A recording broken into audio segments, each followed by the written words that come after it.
falarmos com Deus.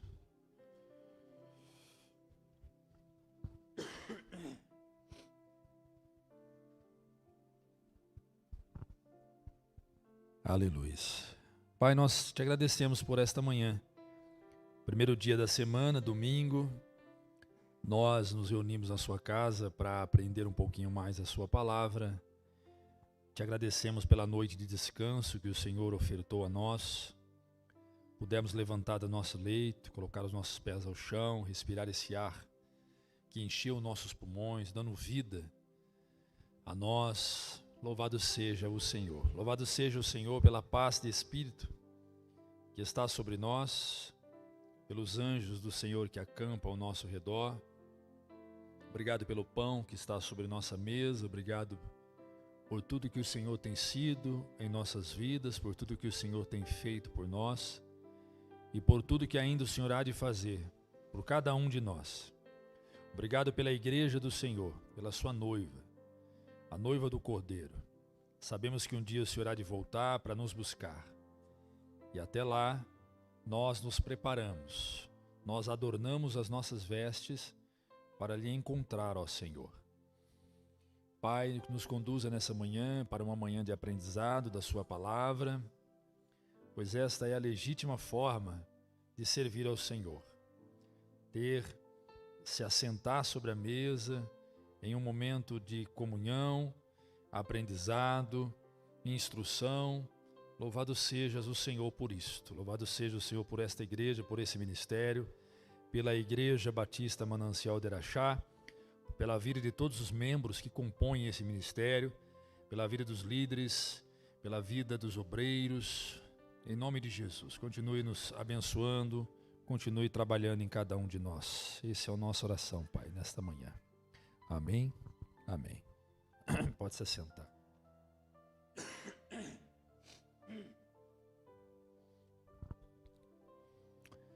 Amados, ótimo dia a todos, em nome de Jesus. Você que me assiste agora, não sei o momento que você irá assistir, Deus abençoe sua vida, sua casa e toda a sua família nesta manhã de domingo. Uma manhã tão linda, ensolarada, um pouco fria, não tão fria, mas com uma temperatura boa. Nós começamos a nossa escola bíblica dominical. É muito importante esse momento. Eu gosto muito da escola bíblica porque a gente aprende muito, né? Deus já havia me dado um estudo ao longo desta semana e, por incrível que pareça, ontem eu fui participar de um culto de jovens na igreja de um pastor amigo e cantaram uma canção sobre o tema que nós vamos ministrar. Achei muito bonita a música, ainda não tinha ouvido, sobre Paulo e Silas. Achei muito interessante. Nós vamos para o texto, livro de Atos, capítulo 16. Nós vamos a partir do versículo 10, nós vamos ler alguns versículos. Você que está me assistindo, acompanha aí na sua tela. Muito em breve esse estudo será liberado no aplicativo da nossa igreja. Atos capítulo 16, verso 10, nós vamos ler bastante versículo hoje. Hoje nós vamos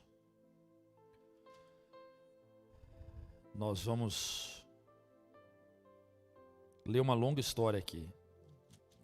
Então, acompanha comigo aí, até o versículo 40.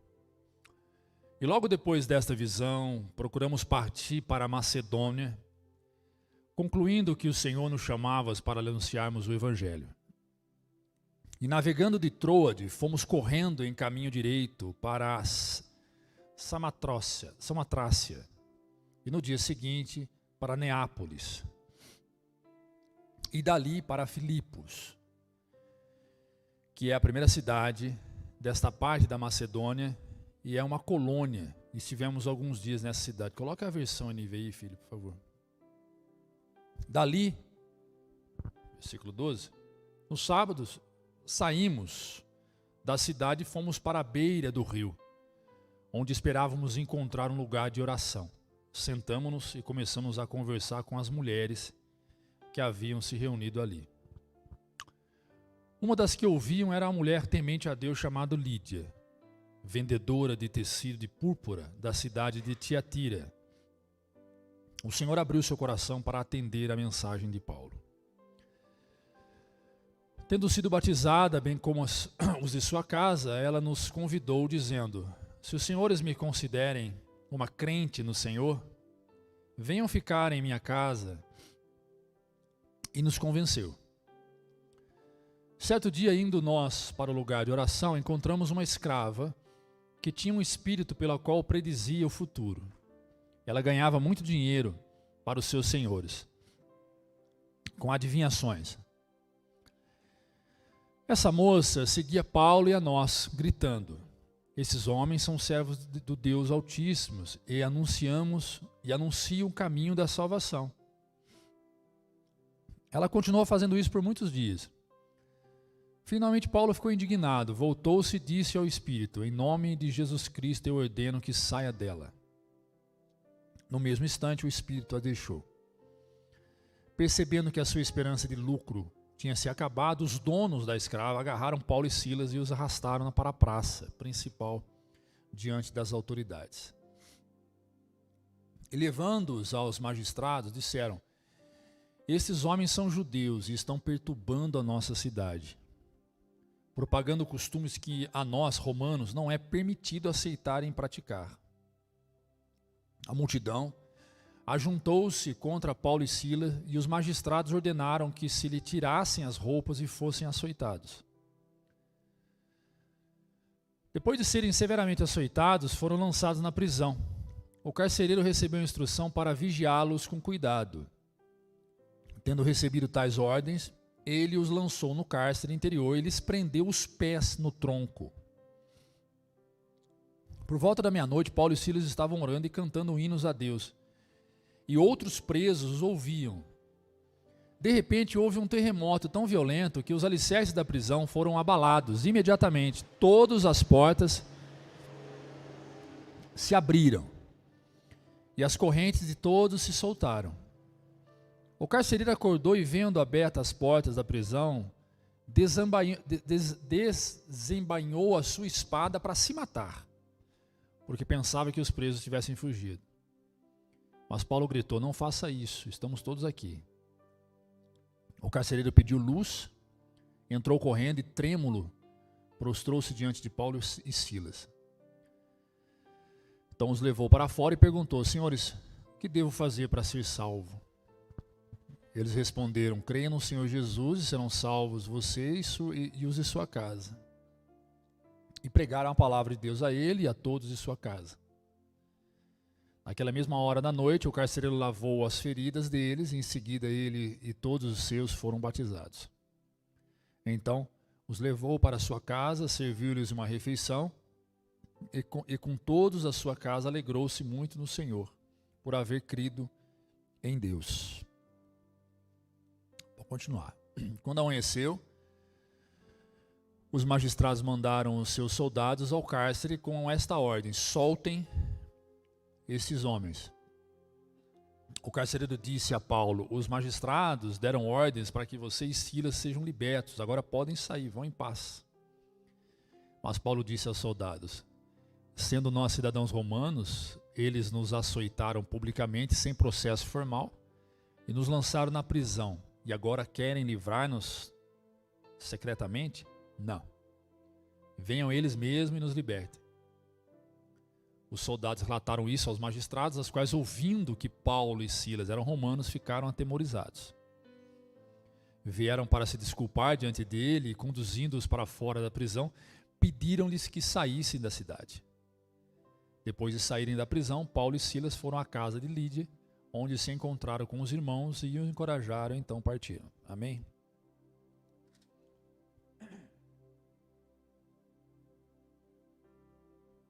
A narrativa bíblica, ela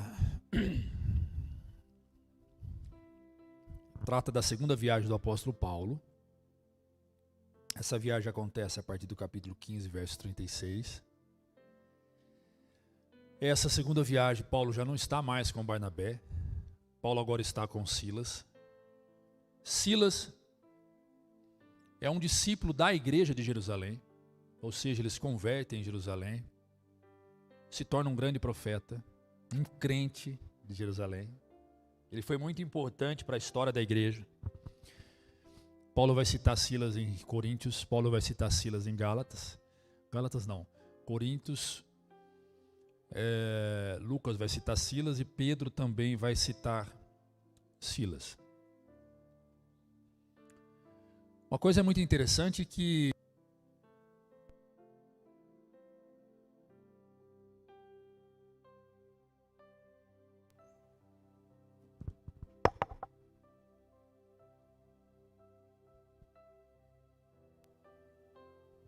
só um momento.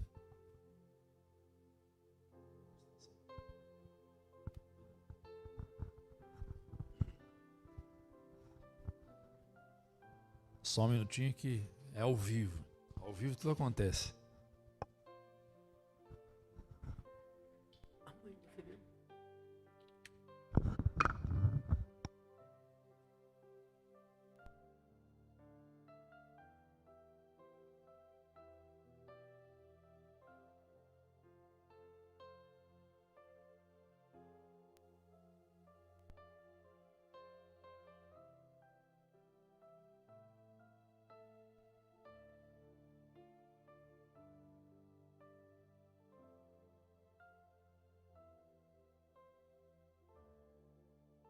Amém?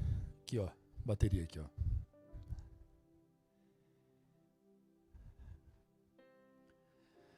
Amém. Bom, vamos lá. Vamos retomar aqui então. O texto ele vai trazer 3 conversões simultâneas, assim, na sequência. Não é apenas uma obra do acaso. Não é um milagre extraordinário apenas na vida de Silas e Paulo, quando eles estavam presos. É muito interessante que as canções dão muito ênfase a isto. E os pregadores às vezes esquecem o contexto do que acontece anteriormente à prisão de Silas. Primeiro vamos entender por que Silas foi preso. Paulo e Silas foi preso. Paulo e Silas foram presos porque eles expulsaram o demônio de uma mulher que tinha um espírito de adivinhação. Ou seja, ela era uma mulher que gerava lucro para os seus donos, ela era escrava, e ela gerava lucro, revelando a vida das pessoas, contando as coisas da vida das pessoas. É o que nós sabemos que esse tipo de gente faz, né? Cobram para ler a sua mão, cobram para contar alguma coisa da sua história, do seu passado, do seu futuro, entre aspas. Então essa mulher, quando descobriu que Paulo e Silas estava na cidade, ela começa a perseguir Paulo e Silas. Mas é muito interessante se atentar ao que ela faz, ao ponto de isso incomodar os apóstolos, o apóstolo Paulo, e ele então expulsar o demônio, obviamente no nome de Jesus, e isso incomoda os donos dessa mulher, que entende que não vai ter mais lucro a partir de então, e por causa dessa situação eles vão lá e prendem Paulo e Silas, né? E jogam Paulo e Silas na prisão a partir da ordem dos magistrados, ou seja, dos juízes daquela época. Foi uma situação totalmente ilegal, foi uma atitude dos magistrados irresponsável.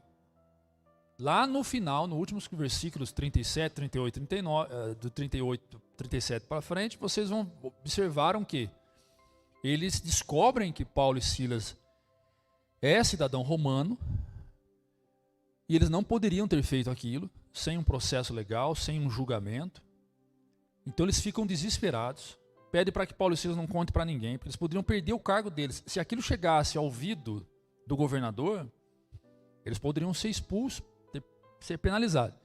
Então eles pedem para que Paulo e Silas sumissem da cidade e tipo, não faça nada contra a gente não sabia, tal. Enfim, esse foi o motivo pela qual Paulo e Silas foram presos, um motivo banal, um motivo realmente sem lógica alguma, mas que gerou prejuízo a alguém, os donos dessa escrava. Mas enfim, havia 3 pessoas que encontraram a salvação a partir do Evangelho. é muito importante enfatizarmos isto. A primeira pessoa é Lídia, uma mulher rica, de classe social abastada, porque a Bíblia vai dizer que ela é o versículo 14 do capítulo 16, vai dizer, certa mulher chamada Lídia, da cidade de Tiatira, vendedora de púrpura, então, ou seja, era uma mulher que tinha condições financeiras boas, né, socialmente boa, e ela era prosélita. O que é prosélita? Para você que não sabe, prosélita é o seguinte, é aquela pessoa que é gentil, que se converte ao judaísmo. Okay? O prosélito é uma pessoa que se converte ao judaísmo. É os judeus, é o novos judeus, é o cidadão que se torna judeu. E ela era essa simpatizante do judaísmo, uma pessoa religiosa, amável, de coração bondoso, que teve um encontro com o evangelho. Então veja, de prosélita, ou seja, de gentílica, ela vira judia, de judia ela se torna cristã. Há um processo de transformação radical na vida dessa mulher. E não só ela e a casa toda. Então essa é a primeira conversão que acontece no caminho de Paulo na segunda viagem. A segunda conversão é de uma mulher pobre. Então nós temos a primeira, de classe social boa. A segunda, uma mulher pobre, escrava, endemoniada, possessa de espíritos imundos. Né? Então, nós vamos ver essa segunda conversão. Ou seja, é o poder do evangelho alcançando todas as classes sociais e todos os tipos de gente. E temos a terceira conversão, que é, de fato, o soldado romano. A primeira, uma mulher que tinha uma condição financeira alta. A segunda, uma mulher que tinha uma condição financeira baixa. E a terceira, um homem que tinha uma condição financeira média. Por quê? Ele era funcionário do Estado. Então ele estava ali na classe média. Né? E esse homem, ele tinha como seu Deus o Estado. Então ele era servo do Estado. Ele servia o Estado. Então todas as ordens que vinham do Estado para ele é o que importava. Ao ponto dele ignorar quem era Paulo e lançá-lo na prisão.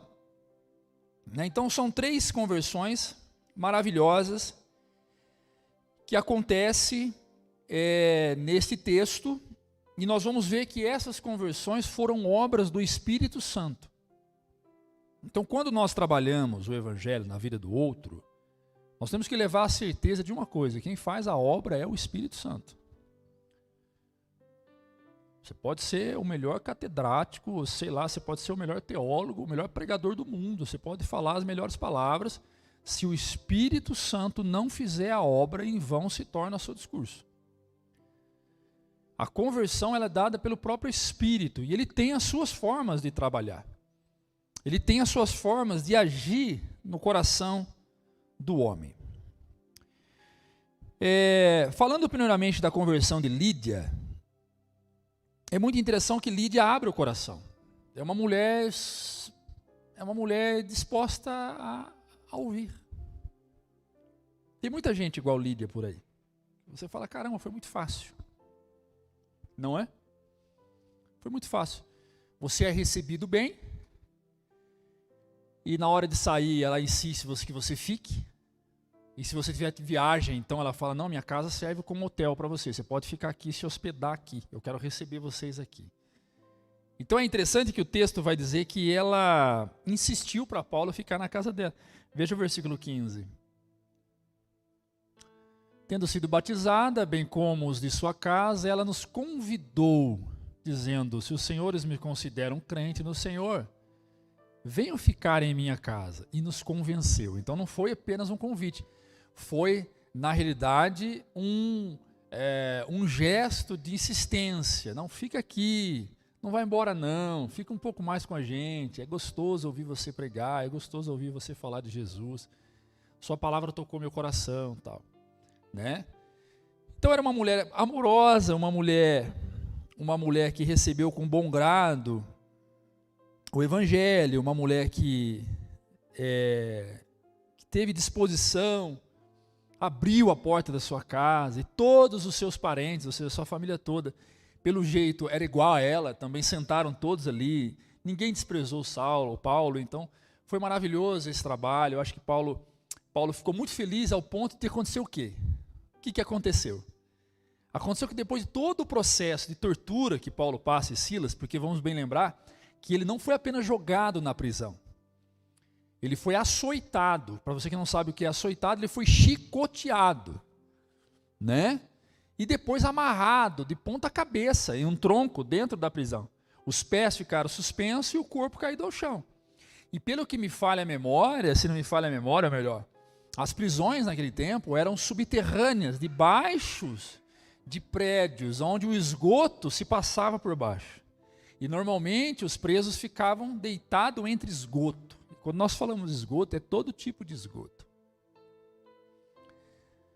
Né? Então, depois de todo esse episódio, depois de toda essa luta que acontece com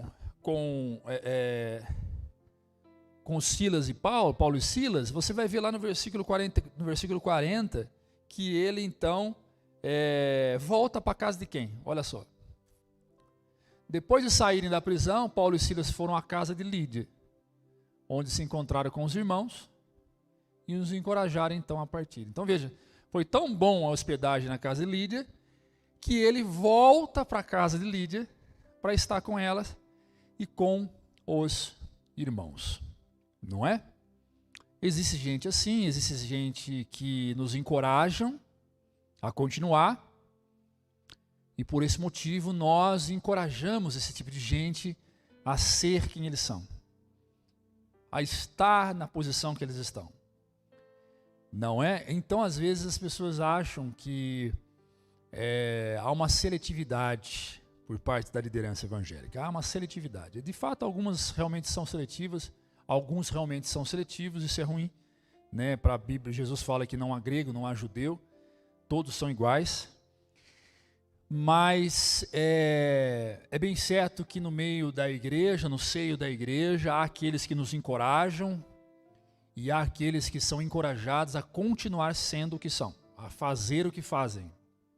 Pessoas que têm um coração de Lídia, pessoas que são gratos por ter recebido o evangelho, gratos por quem assim o levou o evangelho ao ponto de abrir a porta das suas casas e dizer, não, fique aqui com a gente. O que é que você precisa? O que é que você faz? Né? Aqui na nossa igreja temos gente assim, né? Então eu fico feliz de saber, poder caminhar do lado de gente assim, que são gente que encoraja a gente a continuar. E automaticamente, a lei da recompensa é natural, você colhe aquilo que você planta. Então, uma vez você encorajando o outro, você também é encorajado. Louvado seja Deus por isso, né? Louvado seja Deus por isso. O coração de Lídia é um coração bondoso, o coração de Lídia é um coração apaziguador, é um coração acolhedor, é um coração, a minha casa é sua casa. Onde come um, come dois. Não é? Eu espero que você mantenha esse coração de Lídia, você que está me assistindo aí em casa. O Jesus para todos, a partir de mim. Essa é a filosofia de Lídia. O Jesus para todos, a partir de mim. Né? Muito bem. Partimos então para a segunda conversão, que é desta mulher que tinha um espírito de adivinhação. De fato, esse espírito não existe, tá?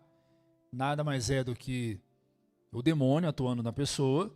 Ele tem esta, podemos dizer, não digo atributo, pois atributo aponta para a qualidade, mas eu digo que ele tem esta técnica de iludir pessoas. A Bíblia diz, o próprio Jesus Cristo vai dizer no Evangelho de Mateus, que ele é o pai da mentira. E todos aqueles que acreditam naquilo que ele fala, seguem o pai da mentira. Por isto que eu coloco sempre como advertência, e é uma das bases doutrinárias da nossa igreja, não entrevistar demônios, né? Nós não temos por costume isto, falar com demônios, perguntar para o demônio de onde você veio, o que você está fazendo, mostra a área que você está operando na vida da pessoa.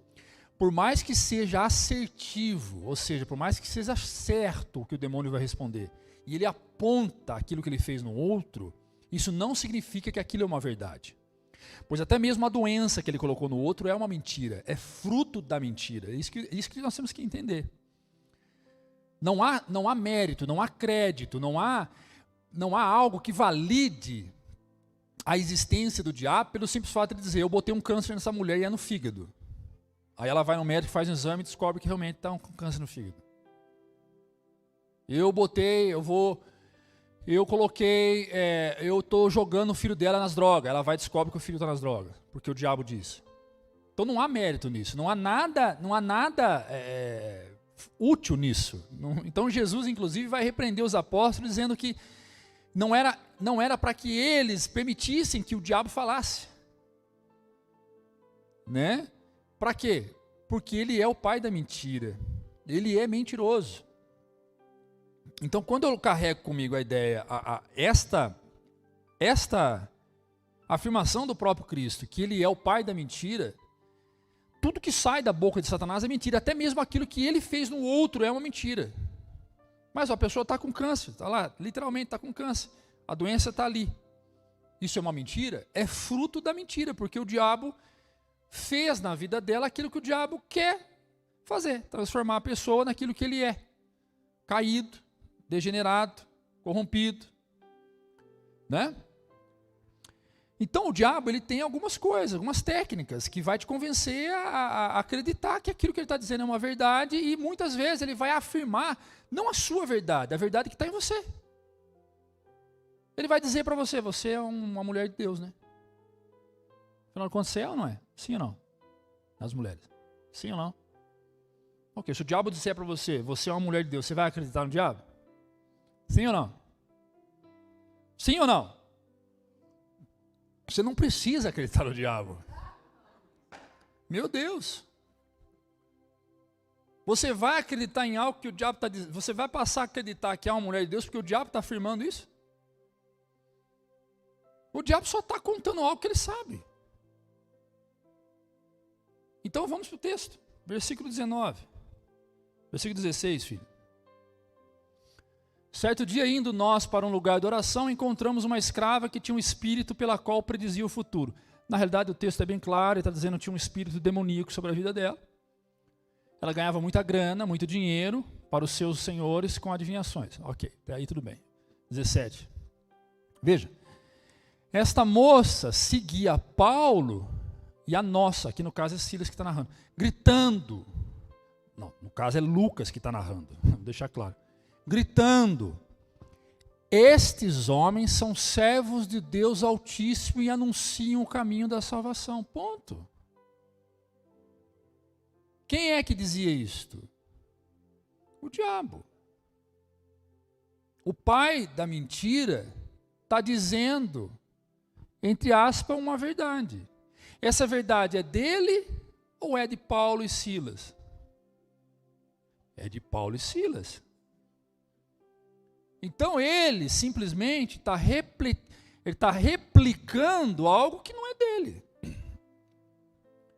Então quando o diabo abre a boca para falar de algo que não é dele, ele está usurpando do direito da fala, e com isso dá a entender que ele sabe o que está acontecendo comigo, ele sabe quem eu sou, ele sabe o que está acontecendo dentro do meu interior, ele sabe o que eu estou pensando e ele não sabe nada.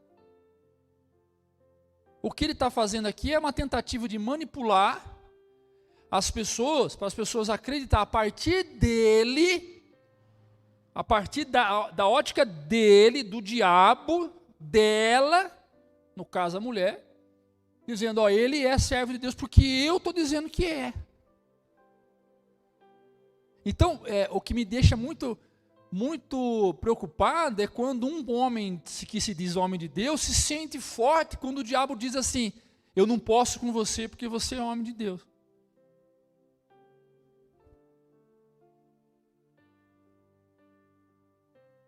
E aí ele se alegra, porque ele fala, tá vendo, até o diabo corre de mim. Se sente poderoso porque o diabo vira e fala assim, com esse não, tira esse aqui daqui, esse eu não posso com ele. E ele vai para casa andando em cima de nuvens, assim, dizendo, tá vendo? O diabo tem medo de mim, tá vendo? Então, quando você dá validação àquilo que o diabo diz sobre você, quando você diz, até o diabo tem medo de mim, Até o diabo sabe que eu sou poderoso. Então, o que está acontecendo? Você está caindo na manobra do diabo ao ponto de dar ao diabo crédito sobre aquilo que ele afirma. E Paulo e Silas não deu esse crédito. Ao contrário, isto perturbou Paulo. Irritou Paulo, porque toda mentira deve irritar o pregador do evangelho, o amante das escrituras, o servo do Senhor. Toda mentira deve irritar, você não pode se agradar com ela. Na boca de Satanás, Paulo não é um grande pregador. Nunca foi. Então eu vou afirmar para você que está me assistindo, depois você faz um corte aí desse texto aí, dessa fala. Na boca do diabo, você não é um servo de Deus. Nunca foi.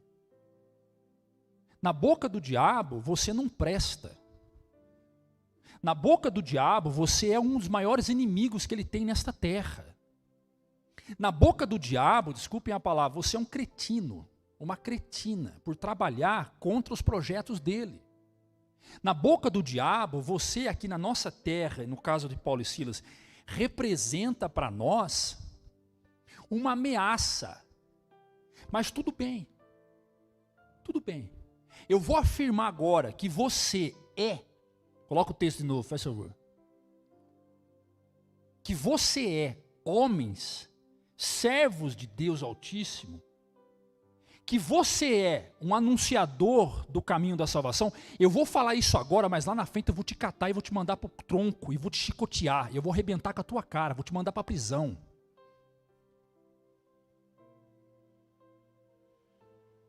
Quem está entendendo?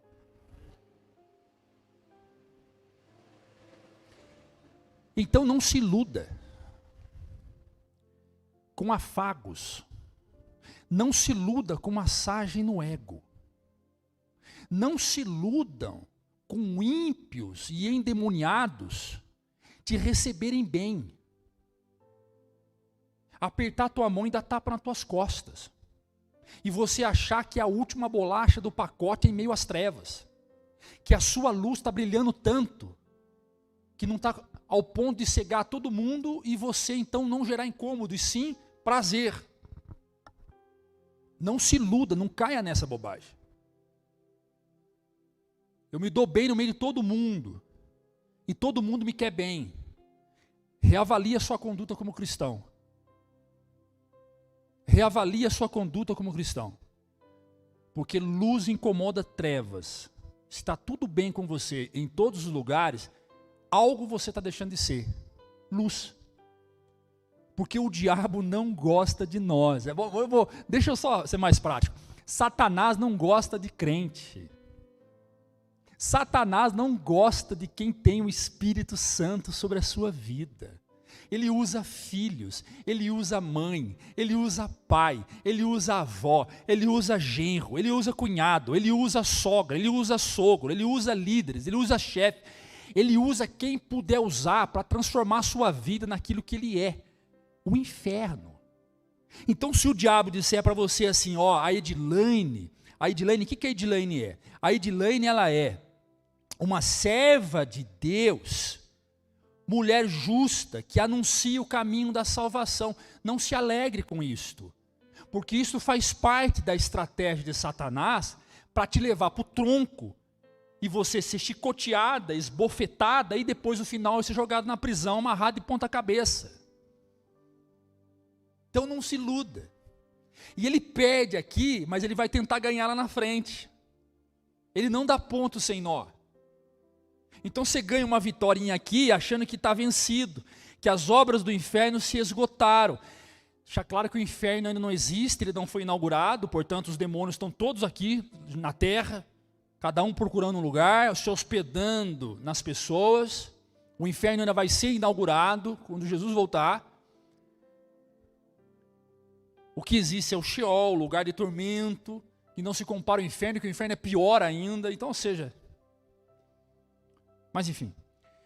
Então, não se iluda, não fique, porque eu expulsei um demônio hoje, eu repreendi um Satanás, e está tudo certo agora, daqui para frente. Não vai ser assim, e não é assim.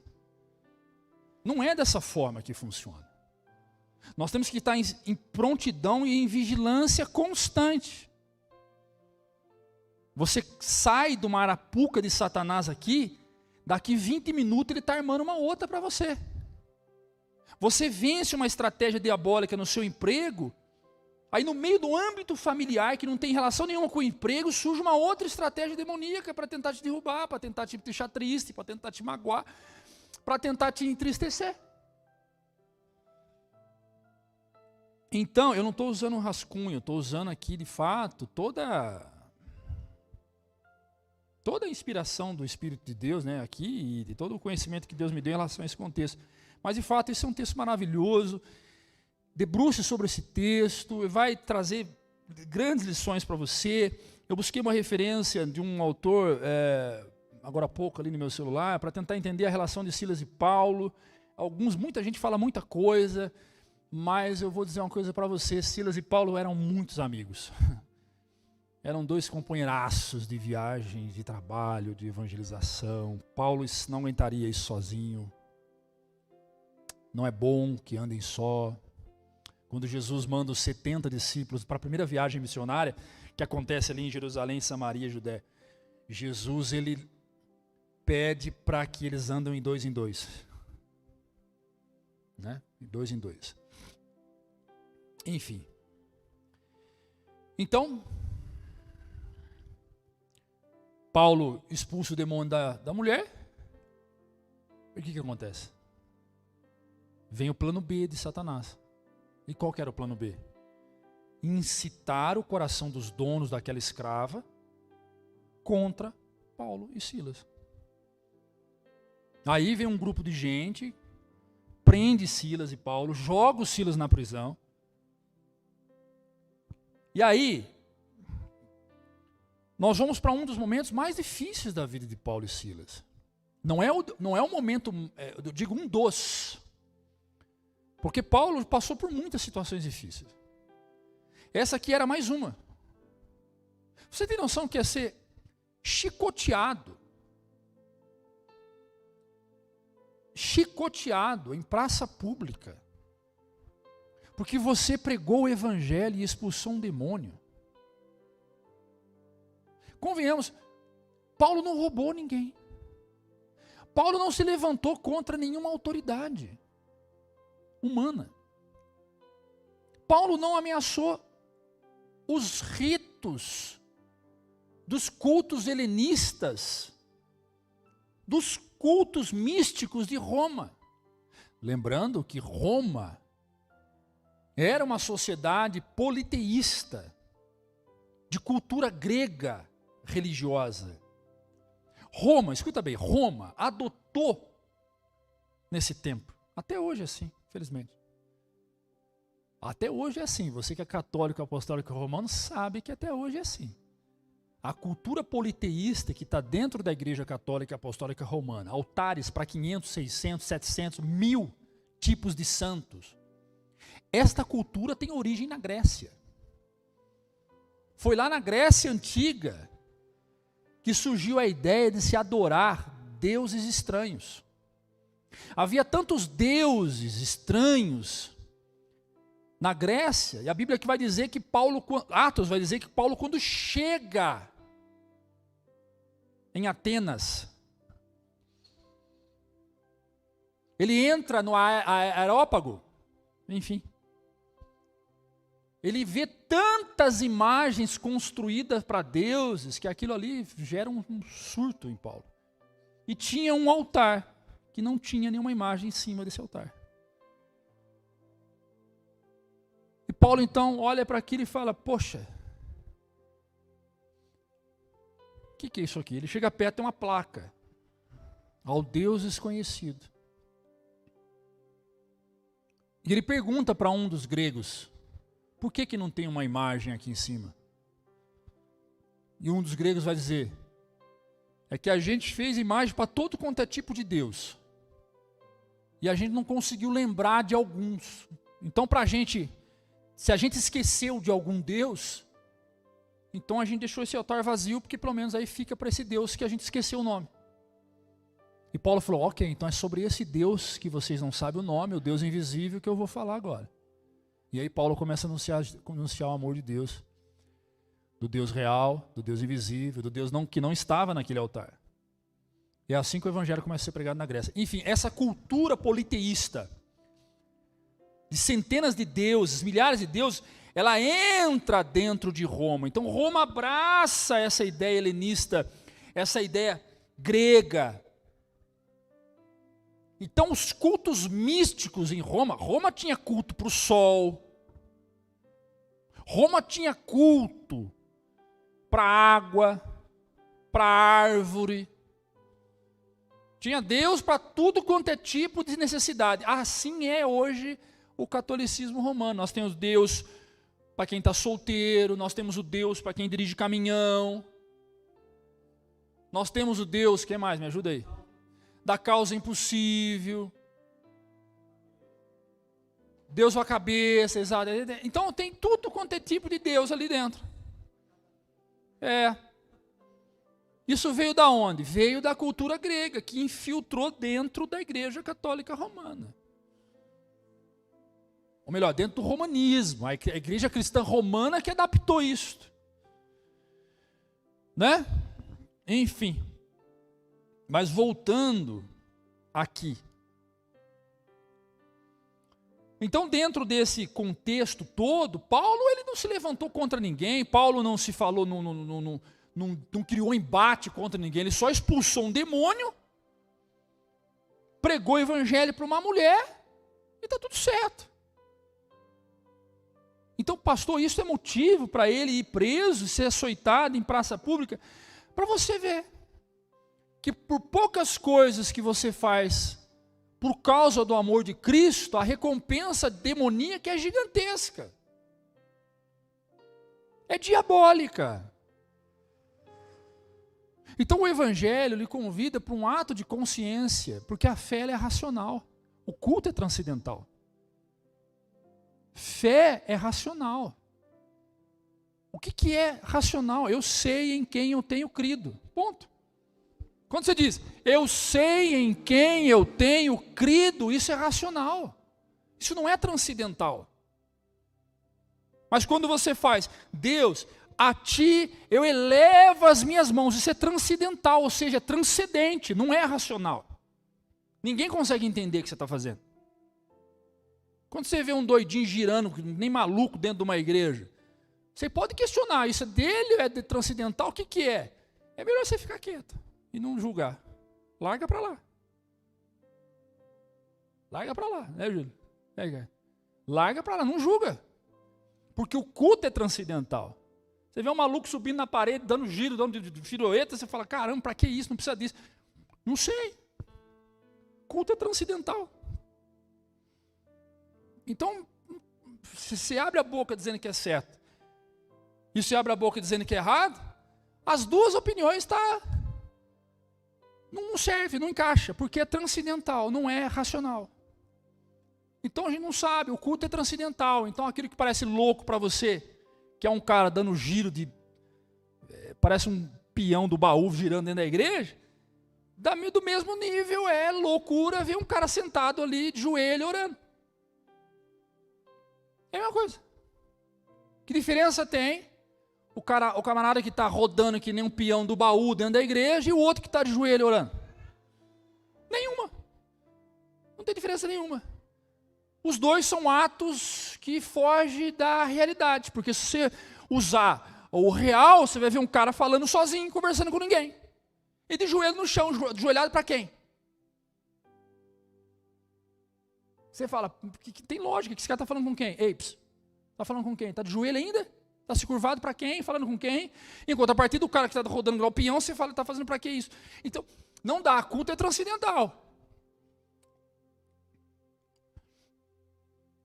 E a fé é racional. Então eu sei em quem eu tenho crido. Quando Paulo vai dizer, quando Filipe vai dizer para o eunuco à beira do caminho, que estava lendo os rolos, os pergaminhos do livro de Isaías, tadinho, acho que alguém entregou para ele, sei lá, ele falou, pô, gostei disso aqui, estava sentado lendo, sem entender nada. E Filipe fala para ele, entendes tu o que lê? Ele responde o quê? como eu entenderei se não há que ninguém me explique, se não tem ninguém que me explique? E aí Filipe então fala, explica o texto para ele. Aquilo é o quê? Racional. Mas o que acontece depois? Acontece algo transcendental. Acontece algo que normalmente não acontece com ninguém, só com Jesus. O que acontece com Filipe aconteceu só com Jesus. Com mais ninguém. E o que aconteceu com Filipe? A Bíblia vai dizer que na hora que o eunuco ele convida o eunuco para batizar, o eunuco fala, eu quero ser salvo, então vamos batizar. Batiza o eunuco no rio, na hora que ele acaba de batizar, ele vira, cadê o Filipe? Sumiu, desapareceu. Ele desaparece. Desaparece e vai aparecer a 1000 quilômetros lá. É o mesmo que aconteceu com Jesus. Você vai falar, como que pode um negócio desse? É maluco isso. Aqui já não é racional. Aqui já não é racional. Aqui é transcendental. O arrebatamento repentino. Arrebatamento repentino é redundante, porque a palavra arrebatamento é sequestro. A palavra arrebatamento significa algo repentino, algo que não tem previsão. O arrebatamento, que sai de Filipe, naquele momento, e ele aparece em outro lugar, é o mesmo que acontece com Jesus. Todos reunidos na casa de João Marcos, e de repente, aparece Jesus no meio da casa. Sem abrir porta, sem ninguém arrancar a fechadura, Jesus aparece ali. É a mesma coisa. Então, isso é transcendental. Como é que eu creio nisso? Eu faço uso da fé. Eu faço uso da fé.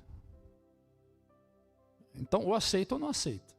Qual Trindade, Pai, Filho e Espírito Santo. Alguns temas aqui que é dificílimo de entender. Pai, Filho e Espírito Santo. Como é que eu creio nisso? Eu faço uso da fé. Eu pego ela e vou usá-la. Eu pego ela e vou usá-la. Eu pego ela e vou usá-la. E aí Paulo então chega no soldado romano. Ele é preso. Essa é a estratégia do diabo mesmo, mandar ele para a cadeia, conseguir o que eu queria. Está aí. Então é o que vai acontecer com a gente constantemente, quando acontece.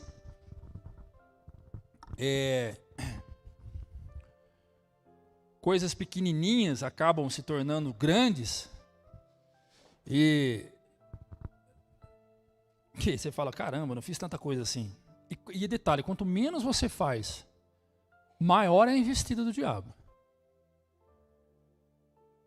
Quanto menos você faz, maior é a investida do diabo. Quanto mais você faz, menos é a investida do diabo.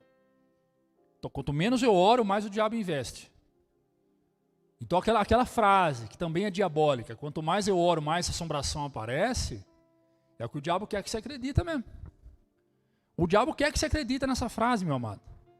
Quanto mais eu rezo, mais a assombração aparece. Quanto mais eu busco a Deus, mais é a minha luta. Quanto mais eu prego o evangelho, mais o diabo se levanta. Ele quer que você acredita nisso. E na realidade não é isso. Na realidade quanto menos você faz, mais legalidade eu tenho sobre a sua vida. Quanto menos você ora, quanto menos você lê a Bíblia, quanto menos você se consagra, quanto menos você vai no culto. Quanto menos você fizer, mais legalidade eu tenho. Por quê? Porque ele tem mais força. Eu já vi jogo de futebol onde o camarada teve que exercer uma força enorme para fazer o gol. Uma força enorme. Uns teve que sair com a bola atravessando o campo todo, o outro teve que chutar, mas chutar com uma força exorbitante para a bola poder atravessar e chegar no gol. O outro teve que driblar para chegar no gol. Em contrapartida, já vi o jeito de fazer o gol, só com um toquinho. Tuc. Só um toque. Tuc. Então, o cara que fez o esforço enorme para fazer o gol e o cara que fez um toquinho, que fez o gol, o resultado é o mesmo. O resultado ele é o mesmo, o gol. O gol não muda, porque tá 0-0. O Neymar vai lá e dá um dribraço e faz um golaço. E o goleiro, por engano, vai chutar a bola para frente, a bola escapa, entra, faz gol contra. Gol é gol. Por causa desse gol, o time perdeu. Deu vitória para o outro time. Então, gol é gol. O diabo quer marcar um gol. O diabo quer marcar um gol. Então a gente tem que fazer o quê? Fechar a linha do gol. A gente tem que levantar muros para que o diabo não marque gol. Eu estou usando de parábolas aí. Enfim. A gente tem que cercar a nossa casa, cercar os nossos filhos. Como? Instruções bíblicas. orientações, orações, culto. Porque ele vai para cima. E aí então na prisão, acontece algo interessante. Eu quero levar vocês a entender isto de uma forma mais racional possível.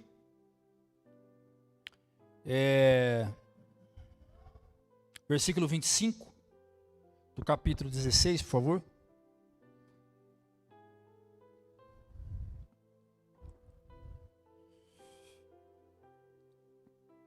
Eu já vou encerrar, tá? Por volta da meia-noite, Paulo e Silas estavam orando e cantando hinos a Deus, e outros presos ouviam. Eles estavam presos. Não era um ambiente propício para se cantar e muito menos para orar. Era um ambiente para choro, ambiente para revolta, era um ambiente de imundícia, era um ambiente chamado cárcere, um lugar onde Paulo e Silas não deveriam estar, um lugar onde condenados, presos, moribundos da sociedade estavam. Toda a corja da sociedade paravam ali. Paulo e Silas estavam ali, nesse lugar. Este contexto traz uma lição enorme para nós, social, fundamental. O primeiro ponto na vida do crente, o ambiente não muda quem você é. Esse é o primeiro ponto. Segundo ponto, na vida do crente, ele sim tem poder para mudar o ambiente. Então o ambiente, cárcere, prisão, condenação, não transformou Paulo em prisioneiro, em bandido. Paulo não foi transformado naquilo que o ambiente determinava. Ao contrário, Paulo transforma o ambiente em uma igreja. Paulo pega a prisão, senhor Giovanni, e transforma um lugar que é, de fato, um ambiente propício para marginal, bandido, pessoas, bom, enfim. Ele transforma o ambiente em lugar de culto. Ele transforma o ambiente em uma igreja. Então o ambiente não tem poder para nos influenciar. Então quando eu fico sabendo de narrativas, aí entra alguns pontos de particularidade de algumas pessoas que estão aqui agora. Que você adoeceu no ambiente de trabalho, significa que o ambiente está sendo maior que você. Significa que você não está exercendo a força de Deus no seu ambiente. Significa que você está enfraquecida ou fraco de alguma forma ao ponto do ambiente ser maior que você, mais forte que você. O ambiente não pode ser mais forte que você. Você tem que ser mais forte que o ambiente. Paulo estava amarrado num tronco de ponta cabeça, com os pés amarrados. Ele e Silas. Paulo tinha um motivo para orar, mas não tinha motivo nenhum para cantar. Paulo não tinha motivo para cantar. Orar sim. Porque a oração ela remete a dois tipos de expressão humana. A aflição, que é você pedindo socorre-me, Deus, livra-me, Deus. Tira-me dessa, Deus. Eu não aguento mais, Deus. Está doendo, Deus. Está sufocando, Deus. E consequentemente choro. Chora, clama. Chora, clama. Chora, clama. Paulo não estava chorando. Lembrando que as feridas de Saulo ainda não tinham sido tratadas. Os vergões dos chicotes, as marcas das correias estavam expostas. Havia sangue correndo no corpo de Saulo e de Silas. Então eles estavam presos, machucados fisicamente e emocionalmente. Por que estava emocionalmente todo doído. Porque ele sabia que foi preso injustamente. Ao ponto de quando os magistrados caem em si e dizem, pode soltar eles. Ele falou, não, que eles venham aqui me soltar. Os caras me prendem na calada da noite, me chicoteiam, batem em mim, e agora descobriram que eles não podem fazer isso e querem me soltar. Não, eles venham aqui. Então Paulo estava revoltado com aquilo. Paulo estava revoltado por ter sido preso ilegalmente, sofrendo de dores por estar todo marcado de chicote, e isto é claro, o texto é muito claro, porque quando o carcereiro leva ele para a casa dele, aí a Bíblia vai dizer, o Atos vai dizer que ele então vai curar, vai passar, né, limpar as feridas de Paulo, né? Versículo 33. Naquela mesma hora da noite, o carcereiro lavou as feridas deles. Então veja, qual era a condição que Paulo estava e Silas estava?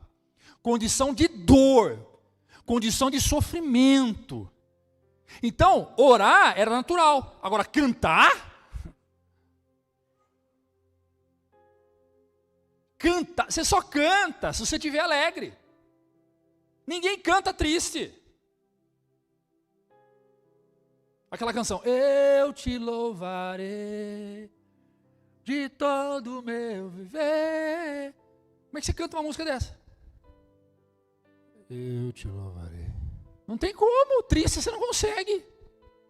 Eu te busco, te procuro, ó Deus, no silêncio tu está. Como é que você canta isso triste? Não dá. Porque a expressão de louvor exige um sentimento, qual? Alegria. Então, me pergunta, respondam o povo que aqui está e você que está em casa, quais eram os motivos para Paulo e Silas, que estavam em um ambiente de degradação, sofrimento, prisão, estando na condição de algemados, amarrados e todos cheios de ferida. Qual era a condição e os motivos que faziam esses dois cantarem? E provavelmente, com certeza a oração não era a oração de livra-nos, ó Deus. A oração provavelmente era, obrigado, Deus. Porque cada ferida testemunha a sua glória. Obrigado, Deus. Obrigado, Deus, por transformar este ambiente. E aí, amado, escuta só o que o texto vai dizer. Escuta só, você que está aí, lê comigo o que o texto disse. Volta para o versículo 25. É aí que está o nosso erro. É aí que está o nosso erro. Por volta da meia-noite, Paulo e Silas estavam orando e cantando o hino. Até aqui, beleza. Até aqui eu já expliquei, não vou voltar de novo. Outros presos ouviam. Agora que está o segredo aqui. Se Silas e Paulo ficassem na cadeia dizendo, caramba, meu, que injustiça, meu. O que fizeram com a gente, cara? Olha aí, Silas, está tudo machucado, cara. Só porque a gente expulsou um demônio? Só porque a gente falou de Jesus? Não está compensando muito, não. Quem está acompanhando aí diz amém. Deixa o texto aí. Se Paulo e Silas ficassem, luta, luta. Estou aguentando mais essa vida, não aguento mais. Larguei a cidade de Tarso, larguei Jerusalém, para passar por essa humilhação. Luta, quantos crentes não fazem isso? Luta de casamento, luta de... Eu não aguento mais esse trabalho, eu não aguento mais isto, miséria. Outros ouviam. Eu vou repetir. Outros ouviam. Mas não era isso. O que eles ouviam de Paulo e Silas? Ô glória! Vai, Silas! É aquela música que cantaram ontem lá na igreja. Adora aí, Silas! Canta aí, Silas! Eita, Deus é maravilhoso! Tá sentindo o que eu estou sentindo aí, Silas? Tô, Paulo! Ei, Deus é maravilhoso! Tá doendo aí, Silas? Tá não, tá não! Todos ouviram isso, pastor Júlio. Imagina os outros presos. Nós tínhamos o que ali? Tínhamos ali ladrões, mercadores, traficante não tinha, que naquela época não se traficava. Traficante humanos tinha. Imagina os presos ouvindo, hein, Dilane? Imagina um camarada, pai de família, que está preso porque roubou e está ali preso. Ele fala, caramba, meu, que palavra abençoada.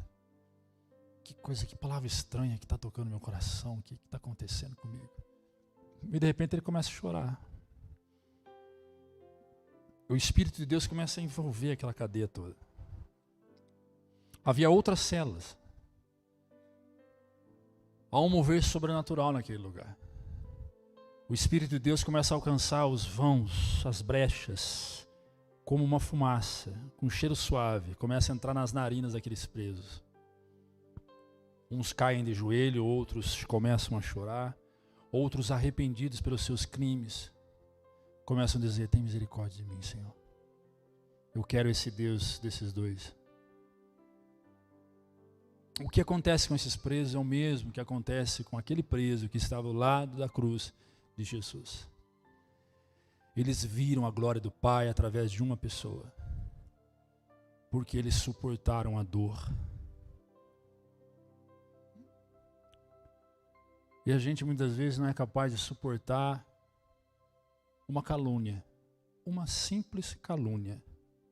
A gente quer tirar satisfação, a gente quer processar, a gente quer ir para cima, a gente quer revidar, a gente quer devolver da medida que recebemos. A gente não consegue suportar uma calúnia. A gente não consegue suportar o fato de saber que fulano, que a gente gosta, a gente descobriu que ele não gosta da gente. E isso cria uma revolta. Por quê? Porque a gente quer desse jeito, esse jeito não aconteceu, então como não aconteceu, isso cria uma revolta.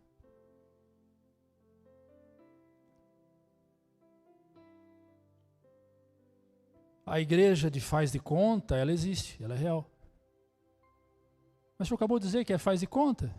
Exato, faz de conta na cabeça das pessoas, mas no mundo real ela está aí. A igreja do faz de conta é a igreja que eu digo que amo o meu irmão até que esse irmão não faça nada contra mim, porque se ele fizer, ele vai sentir a fúria do ódio de um homem capaz de buscar a justiça. A igreja do faz de conta é aquela igreja que a gente olha e fala, não, a gente tem que ajudar mesmo. Vamos ajudar. É uma igreja cheia de intenção, uma igreja cheia de vontade, mas que no fundo é só de faz de conta mesmo. Ninguém ajuda ninguém faz nada para ninguém, e cada um busca o seu próprio interesse, o interesse do seu ventre. Estão mais preocupados com as experiências sobrenaturais do que com o evangelho puro e simples. O evangelho puro e simples é o evangelho que você vive todos os dias, compartilhando o amor de Deus, seja dentro da prisão ou fora dela. O evangelho que nós vemos sendo pregado e anunciado é o evangelho da experiência. Que a experiência vale muito mais do que o relacionamento. Eu não quero ter experiências com você. Eu quero ter relacionamento com você. É o que Jesus diz. Que adianta você ser impactado num culto de domingo à noite, ao ponto de você rodar como peão, ou dobrar o seu joelho e ficar 40 minutos, 60 minutos, tendo uma experiência transcendente comigo. Mas ao longo da semana você não se relaciona comigo. Você não me vê, você não fala comigo, você não troca ideias comigo, você não sente meu cheiro, você não vem para o meu colo. Como é que é? Que evangelho é esse? É o evangelho das multidões. Aqueles que procuram Jesus por aquilo que ele tem, não por aquilo que ele é. E ele preso. Quais eram os motivos de Paulo e Silas louvar. O motivo é um só. A recompensa de Paulo e Silas não é terrena. A recompensa de Paulo e Silas é a glória. É por causa da glória que eles suportaram a açoite, é por causa da glória que eles suportaram a ferida. É por causa da glória que eles renunciaram à liberdade para estar preso em Cristo. O céu. Quem não almeja ir para o céu, mas almeja outras coisas, não tem de fato a real ciência do que é servir ao Senhor. Nada me impressiona mais com 42 anos de idade, a não ser a glória do Pai. O homem bom não me impressiona, como o homem mau também não. As perdas não me impressionam, como também os ganhos também não. A glória do Pai me impressiona. Porque cada vez que eu me aprofundo nas águas profundas, eu conheço mais a glória do Pai. E vou conhecer plenamente quando eu estiver com o Pai. Só tem algo que pode normatizar a igreja, só tem algo que pode trazer disciplina para a igreja, só tem algo que pode colocar a igreja no eixo. E a presença do Espírito Santo na igreja. E a igreja cheia da unção do Espírito. Não para viverem abaixo de experiências, mas para viverem relacionamentos sólidos, firmes. Esta é a proposta de Jesus. Ao ponto de um dos paralíticos, quando foi curado, virou para Jesus e disse: eu quero te seguir. Eu quero seguir você. Eu quero seguir o Senhor. Porque isso que aconteceu comigo foi uma obra extraordinária. E Jesus vira assim: sem problema. Volte para a sua família, se acerte com os seus, depois vem e segue-me. É o evangelho puro e simples. É o evangelho que restaura laços que estão quebrados. Que traz o equilíbrio para quem está desequilibrado. Que freia aquele que está em alta velocidade, ponto, direcionado ao abismo. É o evangelho de vida. É o evangelho de cura. É o evangelho de regeneração e transformação. E quando eles oram, quando eles cantam, o sobrenatural acontece, algo inexplicável aos olhos humanos. Versículo 26. De repente sobreveio tamanho terremoto que sacudiu o alicerce da prisão e abriu-se todas as portas e soltaram-se as cadeias. Pode acontecer terremoto à mão de Deus na terra? Pode. Existem catástrofes que acontecem. Nós não sabemos se essa catástrofe foi a ordem dada por Deus ou se foi uma permissão de Deus. Vou explicar. Ordem dada por Deus é isso aqui que aconteceu aqui. Um abalo sísmico em algo concreto. Só lá. É um chacoalhão naquela casa. Foi dado por Deus. Deus falou, vai lá, e os anjos falou, chacoalha aquilo lá. Falou para o Espírito Santo, dá um vento, bate lá. Só um ventinho de nada. Tremeu a casa toda, o prédio inteiro.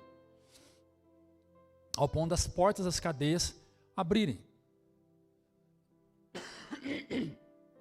E há um projeto aí fantástico, porque nesse tremor todos os anjos também abriram os cadeados. Isso é provisão. Provisão é Deus fazer.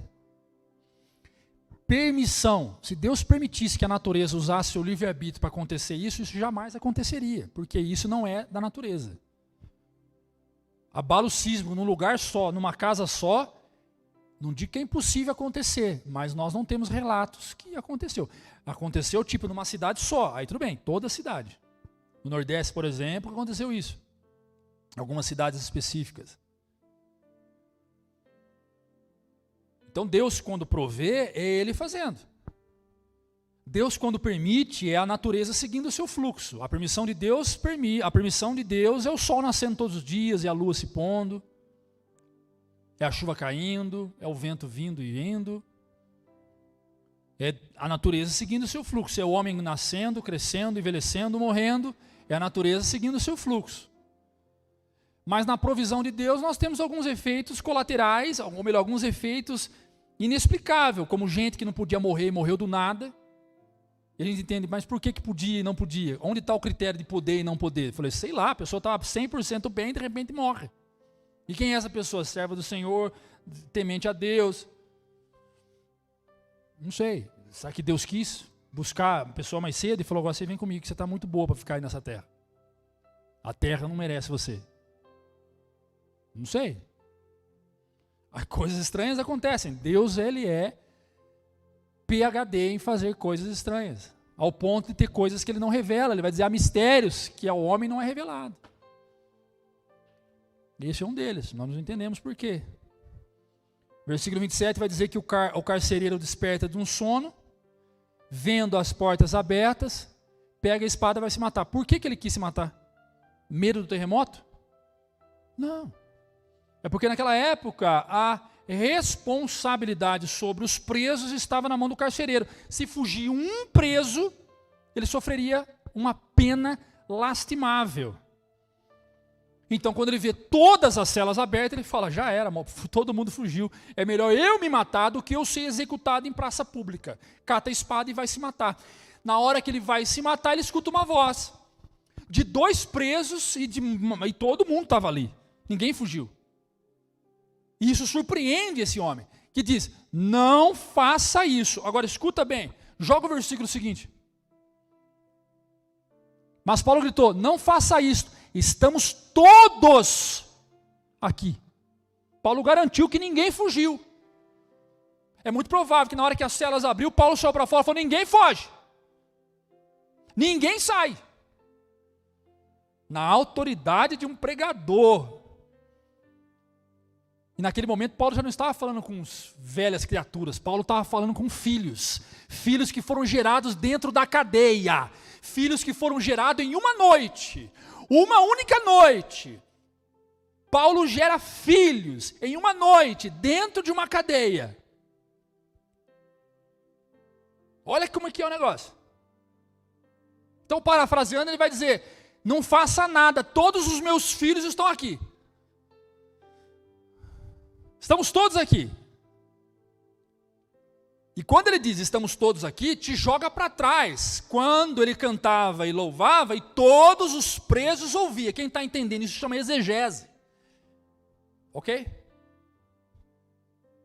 Isso chama exegese na teologia. Isso chama exegese. Então você busca lá atrás. Todos os presos ouviam. Ele vai dizer embaixo, todos estamos aqui. Significa que todos os presos estavam lá, inclusive Paulo e Silas.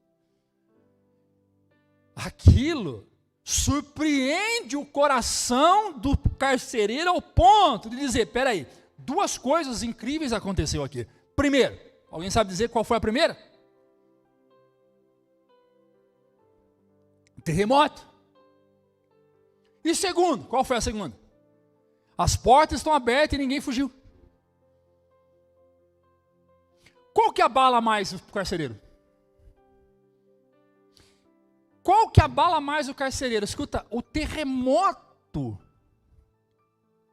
que abalou o carcereiro não foi aquele que aconteceu no prédio, mas aquele que aconteceu no coração dele, dentro dele. Houve um terremoto dentro do coração daquele homem.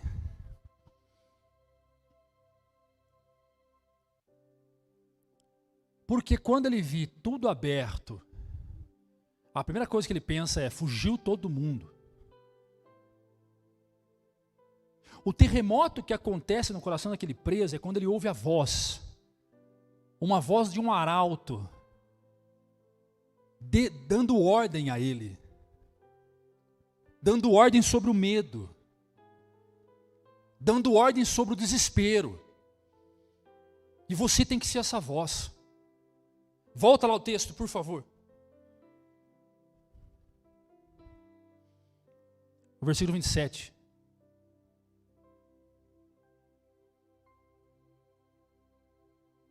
Ele desembainhou a sua espada para se matar.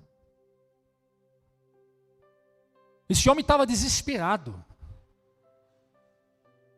Não é 1 segundo, vou matar e já cata a faca. Não. há uma constituição de desespero que leva a um sentimento chamado angústia, que é o gatilho para uma tomada de ação. Ele, muito provável, quando viu as celas abertas, ele começou a ser bombardeado por pensamentos disfuncionais, como diz a psicologia. Vou morrer, vão me matar, vão me executar, vou ser julgado em praça pública. Logo na sequência, ele começa a cair a ficha, dizendo, fugiu todo mundo, cadê todo mundo, não vi ninguém, por que eu dormi, por que eu não fiquei acordado, foi um vacilo meu. Depois desse bombardeio de pensamento disfuncional, vem um sentimento, que é o sentimento de, eu mereço morrer mesmo, eu mereço morrer porque eu estava dormindo, eu mereço morrer, eles vão me matar e eu tenho que morrer mesmo, a pena minha é morte. Aí sim ele puxa a espada. Então nós estamos diante de um homem que está em desespero. Você encontra gente assim, eu também. Mas de repente vem uma voz de comando, uma voz de autoridade. Essa voz tem que ser sua, tem que ser minha, tem que ser nossa. Passa, versículo seguinte. Paulo grita: não faça isso. Essa é a voz de comando. Essa é a voz de autoridade sobre um filho, sobre um patrão, sobre uma sogra, um sogro, sobre um amigo, sobre um grupo de gente. Não façam isto. A psicologia vai dizer, não, nunca diga isso. Ao contrário, incentive o outro, instrua o outro para que ele tenha o entendimento que não deve fazer. Mas a teologia diz, faça isso. Instrua o outro a não fazer. Instrua o outro a não fazer. Não faça isto, você está errado. E vou dizer por que você está errado. É o que Paulo fez aí. Não faça isto, você está errado.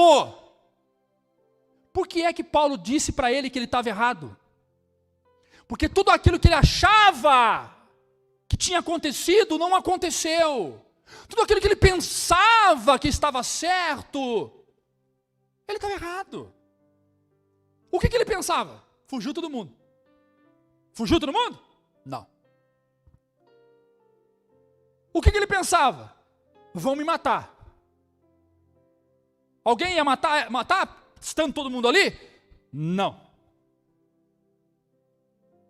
Os pensamentos conduzem o homem ou a algo de sucesso ou de derrota. As Escrituras vai dizer assim, que nós somos conduzidos por aquilo que pensamos. E Paulo vai dizer, renovais a forma de pensar. Em outras palavras, Paulo vai dizer, para de pensar essas besteiras. Para de achar que você está lascado, para de ficar botando coisa na sua cabeça, estamos todos aqui. E por que é que ele antecipou a própria morte? Por que é que ele antecipou a própria morte? Por causa de uma coisa chamada axiologia. É uma ciência nova, tem quase 2000 anos. É achar. Eu acho. E a axiologia muitas vezes ela é montada por cenas que você vê. Você constrói. Já viu aquele negócio? Você está conversando com uma pessoa e aí o desafeto está vindo. Aí você está falando aqui, aí você vira e vê o desafeto. De repente você muda de assunto, mas não tem nada a ver com o desafeto. E o desafeto, que só é desafeto exatamente por causa da axiologia, vai dizer, estão falando de mim. Ah lá, está falando de mim.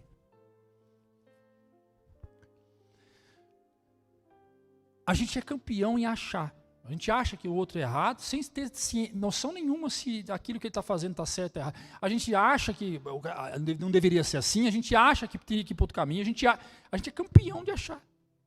E esse cara aqui achou que todo mundo tinha sido escapado. Eu quando tenho algo que me empaca na minha mente, é um conselho que eu vou dar, me empaca na minha mente, e eu começo a achar que tem algo errado, sabe o que eu faço? Eu vou esclarecer aquilo, gente. Eu vou tentar entender se aquilo é errado, se aquilo é certo mesmo. Eu chamo a pessoa, eu vou na pessoa, eu faço qualquer coisa para tentar descobrir o real motivo que está fazendo eu achar. Mas que eu não vou dormir com aquilo, não vou de jeito nenhum. A coisa pior do mundo, você deitar imaginando que o outro está falando, que o outro está arquitetando, que o outro está fazendo, que o outro acha isso. Isso é horrível, você não dorme. E eu encerro aqui. Caramba, foram 1h30 de mensagem. Vocês não cansam, não? Meu pai, como é que vocês aguentam? Não dou conta de vocês, não. Como é que vocês aguentam, hein? Eu encerro. Eu ia encerrar 10 horas. Ai, Jesus. Eu vou fechar aqui. Vou pular aqui um monte de coisa. Isso porque eu não estou eu não estou com rascunho, né? E aí, então, aquilo estremece o coração do carcereiro. Depois você lê o texto da sua casa, o resto, aí você conclui a mensagem. Ele se converte. Só tem um detalhe. Ele vai dizer assim, Paulo vai dizer assim para ele assim, ele diz, como é que eu posso fazer para ser salvo? Aí Paulo diz, crê. Você e sua casa serão salvos. Escuta, não é o fato do carcereiro ter aceitado Jesus que a casa dele inteira foi salva. Isso não existe. Isso não existe. A casa do carcereiro foi salva porque todo mundo que estava ali, assim como o carcereiro, creram em Jesus e se arrependeram. Amém? Que Deus possa continuar falando no seu coração. Que Deus possa continuar ministrando em nossas vidas nos dias de hoje. Que seja um domingo abençoado. Um domingo de comunhão com Deus. Um domingo de consagração ao Senhor. Um domingo da família. Um domingo de bênção. Um domingo de paz. Em o nome de Jesus. Amém. Se coloque de pé aplaudindo o Senhor. Vão em paz.